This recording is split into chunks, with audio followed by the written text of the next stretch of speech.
महाराष्ट्रात 6 जून तर मुंबईमध्ये 11 जूनला मान्सून दाखल होण्याची शक्यता. मान्सून राज्यामध्ये तो स्थिर होण्यास काहीसा वेळ घेईल. तर राज्यामध्ये बहुतांश ठिकाणी संध्याकाळच्या वेळेला मान्सूनपूर्व पावसाचा जोर कायम राहण्याचा अंदाज.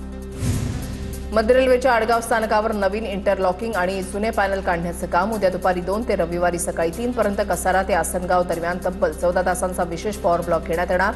सर्व कसारा लोकल आसनगाव इथेच अर्ध्यावर थांबणार. उल्हास नदीवरील पाणी पातळी खालावल्यानं मोहने जल उपसा केंद्रातील पंपिंग बंद. यामुळे कल्याण डोंबिवलीमधील अनेक भागांचा पाणी पुरवठा काल दुपारपासून ठप्प.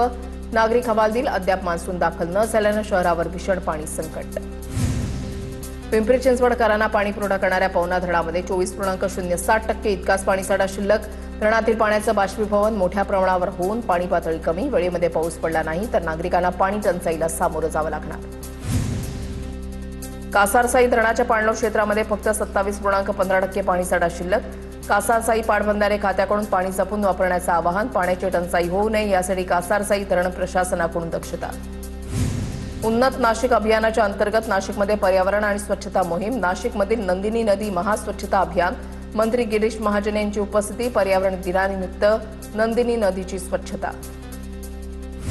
तरुणीच्या संशयातून दाम्पत्यावर कुऱ्हाडीनं हल्ला. महिलेचा मृत्यू तर पती गंभीर. पालघरच्या डहाणू तालुक्यामधल्या सरावली पाटीलपाडा इथली घटना. गंभीर जखमी झालेल्या गुलाब सुरेश भरकुड यांचा मृत्यू.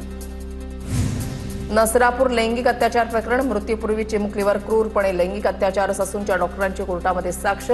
अत्याचार प्रकरणी आतापर्यंत एकूण 30 साक्षीदारांची साक्ष नोंदवण्यात आली.